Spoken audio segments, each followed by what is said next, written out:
Bom dia, meu nome é João Gabriel Gales Gimenez e nesta apresentação vou discutir como a relatividade geral determina a estrutura das estrelas de nêutrons. Esses objetos representam alguns dos ambientes mais extremos conhecidos no universo e constituem um dos melhores laboratórios naturais para o estudo da gravitação em regime de campo forte. Ao longo da apresentação veremos por que a relatividade geral é indispensável para descrever essas estrelas, como surgem as equações de Thomson, Oppenheim e Volkoff, conhecidas como equações Stove, e como a rotação modifica sua estrutura e suas propriedades físicas. As estrelas de nêutron despertam grande interesse porque conectam duas áreas fundamentais da física. Por um lado, elas permitem estudar a relatividade geral em um regime onde o campo gravitacional é extremamente intenso. Por outro, fornecem informações sobre a física nuclear em densidades muito superiores às encontradas nos núcleos atômicos. Na figura direita, podemos observar de forma qualitativa como diferentes objetos deformam o espaço-tempo. O Sol produz uma curvatura relativamente pequena, enquanto uma estrela de nêutron gera uma deformação muito mais intensa. Já o buraco negro representa o caso extremo. É justamente nessa região intermediária entre as estrelas comuns e os buracos negros que podemos testar a relatividade geral em condições que são inacessíveis em experimentos realizados na Terra. Essas estrelas constituem, portanto, laboratórios naturais para investigar a interação entre a gravitação, física nuclear e astrofísica. Mas afinal, o que são essas estrelas? Uma estrela de nêutrons é o remanescente do colapso gravitacional de uma estrela massiva após a explosão de uma supernova. Quando uma estrela possui massa inicial superior a aproximadamente 8 massas solares, seu núcleo pode colapsar ao final da evolução estelar. Caso a massa remanescente não seja suficientemente grande para formar um buraco negro, o colapso é interrompido, dando origem a esse objeto extremamente denso. E apesar de possuir uma massa comparável à do Sol, tipicamente entre uma e pouco mais de duas massas solares, seu raio é de apenas cerca de 10 a 14 km. Essa concentração de matéria faz com que sua densidade central alcance valores da ordem de 10 a 14 e 10 a 15 gramas por centímetro cúbico, superiores a densidades encontradas nos núcleos atômicos. Nessas condições extremas, a matéria encontra-se em um estado degenerado e é composta predominantemente por nêutrons.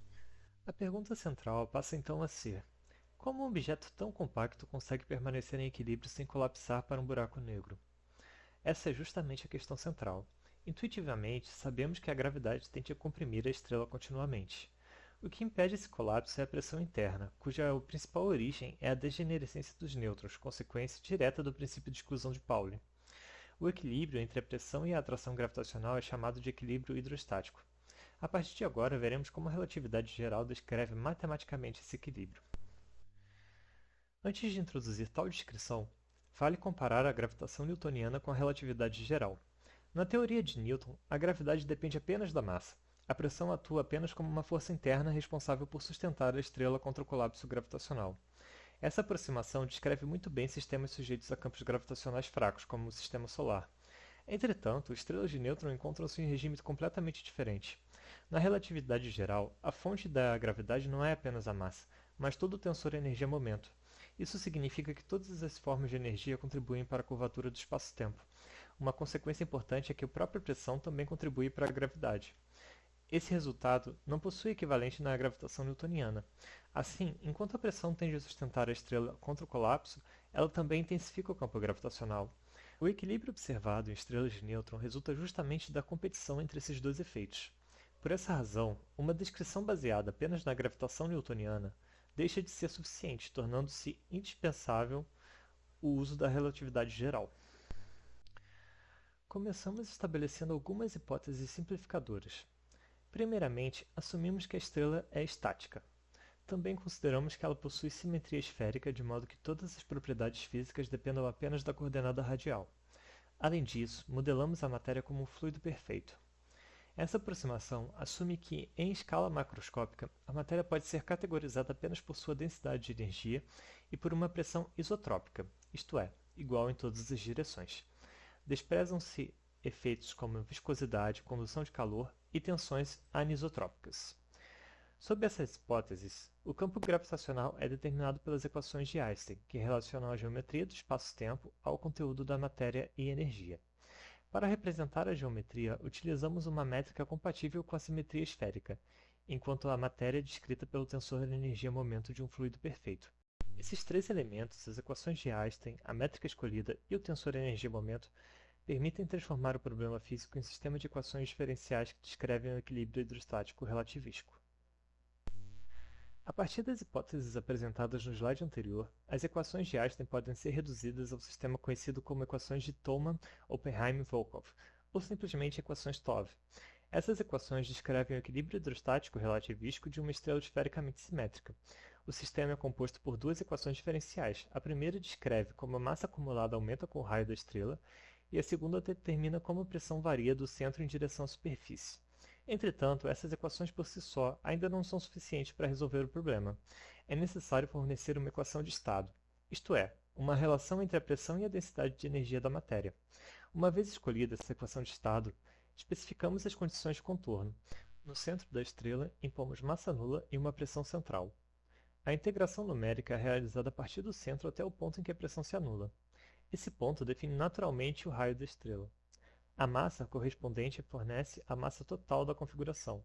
Assim, para cada equação de estado, obtemos uma relação entre a massa e raio que pode ser comparada com observações astronômicas. As soluções das equações TOV apresentam uma propriedade extremamente importante. Existe uma massa máxima para a qual o equilíbrio hidrostático ainda pode ser mantido. À medida que aumentamos a densidade central da estrela, sua massa cresce até atingir um valor máximo. Acima desse ponto, não existem mais soluções hidrostáticas estáveis. Nessas condições, a pressão deixa de ser capaz de sustentar a estrela contra sua própria gravidade, tornando inevitável o colapso gravitacional. Em geral, espera-se que esse colapso resulte na formação de um buraco negro. O gráfico apresentado mostra diferentes relações massa-raio obtidas para distintas equações de estado. Observa-se que tanto a massa máxima quanto o raio dependem diretamente da física microscópica da matéria presente no interior da estrela. Também aparece o chamado limite Buchdahl, que estabelece uma restrição para a compactação máxima de objetos esfericamente simétricos na relatividade geral, garantindo que a solução permaneça fisicamente aceitável. Até este ponto, entretanto, assumimos que a estrela permanece perfeitamente estática. Na prática, muitas estrelas de nêutron observadas giram rapidamente, e essa rotação modifica de forma significativa sua estrutura. Para descrever as estrelas em rotação, precisamos abandonar algumas hipóteses da solução TOV. O espaço-tempo deixa de ser estático e passa a ser estacionário, enquanto a simetria esférica é substituída por uma simetria axial. Continuamos descrevendo a matéria como um fluido perfeito e, inicialmente, assumimos rotação uniforme, isto é, todos os elementos do fluido possuem a mesma velocidade angular. Essas modificações alteram tanto o movimento da matéria quanto a própria geometria do espaço-tempo. A partir deste ponto, torna-se necessário utilizar uma métrica mais geral capaz de descrever corretamente a estrela em rotação. Uma das principais consequências da rotação aparece no quadro vetor velocidade do fluido. Na solução estática, o fluido permanece em repouso em relação ao sistema de coordenadas adotado. Quando a estrela passa a girar, cada elemento do fluido adquire uma velocidade angular e passa a transportar o momento angular. A rotação modifica também a geometria do espaço-tempo. Na métrica surge um termo misto entre o tempo e a coordenada azimutal representado por GTφ. Esse termo possui uma interpretação física extremamente importante. A rotação da estrela não coloca apenas a matéria em movimento, ela também arrasta os referenciais inerciais locais. Em outras palavras, o observador localizado nas proximidades da estrela tende a ser parcialmente carregado pela rotação do próprio espaço-tempo, mesmo que inicialmente não possua momento angular. Esse fenômeno é conhecido como frame dragging, ou arrastamento dos referenciais, e constitui uma das previsões mais marcantes da relatividade geral para corpos em rotação. Trata-se de um efeito puramente relativístico inexistente na gravitação newtoniana. A presença de rotação produz diversas modificações na estrutura da estrela.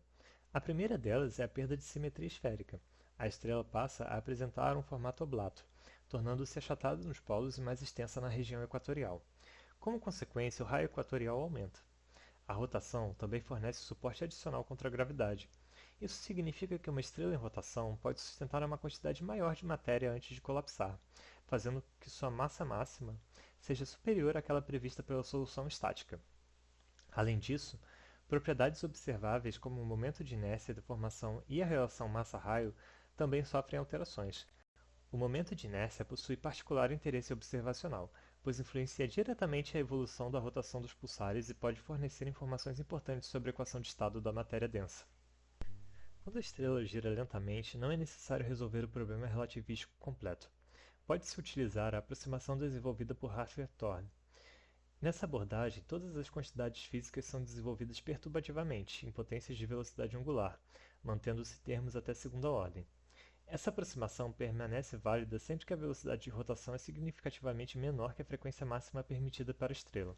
Com ela, é possível calcular diversas propriedades importantes, como o momento de inércia, a deformação da estrela, o momento de quadrupolo gravitacional e as correções na massa e no raio. Por sua simplicidade e precisão, essa aproximação tornou-se uma das ferramentas mais utilizadas na descrição relativística de estrelas de nêutron em rotação lenta. É importante distinguir duas soluções bastante conhecidas da relatividade geral. A solução de Kerr descreve exatamente um buraco negro em rotação. Ela depende apenas da massa e do momento angular, sendo toda a geometria completamente determinada por essas duas quantidades. Entretanto, estrelas de nêutron possuem estrutura interna. Sua distribuição de matéria influencia diretamente o campo gravitacional. Por essa razão, elas não podem ser descritas pela solução de Kerr.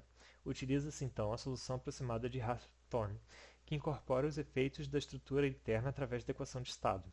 Assim, propriedades como o momento de quadripolo, deformação e o momento de inércia tornam-se sensíveis à composição da matéria presente no interior da estrela. À medida que a velocidade de rotação aumenta, a aproximação de Hawthorne deixa de ser válida.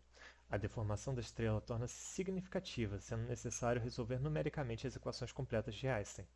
Além disso, existe uma frequência máxima de rotação.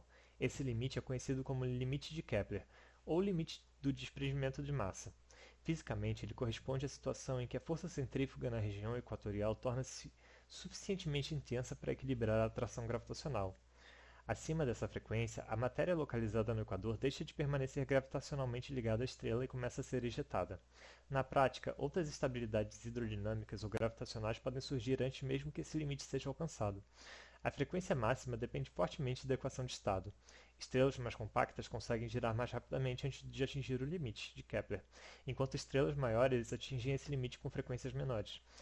Mesmo no regime de rotação rápida, propriedades como a massa máxima e o raio equatorial, deformação e o momento de inércia continuam sendo determinados pela equação de estado. Por isso, observações de pulsares de rápida rotação fornecem importantes restrições sobre a física de matéria densa. Para concluir, vimos que a relatividade geral é indispensável para descrever corretamente estrelas de nêutrons. As equações de Einstein conduzem às equações de Thoma, Oppenheim e Volkoff, responsáveis por determinar o equilíbrio hidrostático relativístico. A solução dessas equações depende diretamente da equação de estado da matéria densa, que determina propriedades observáveis como massa e raio. Também vimos que existe massa máxima estável acima da qual ocorre o colapso gravitacional. Quando a rotação é considerada, surgem novos fenômenos exclusivamente relativísticos, como o arrastamento de referencial, além de modificações importantes na massa máxima, na deformação da estrela e na relação massa-raio. Finalmente, para rotações suficientemente elevadas, existe uma frequência máxima determinada pelo limite de Kepler e pela própria equação de estado. Dessa forma, estrelas de nêutrons constituem um laboratório único para investigar simultaneamente gravitação relativística e a física da matéria de condições extremas. Muito obrigado pela atenção.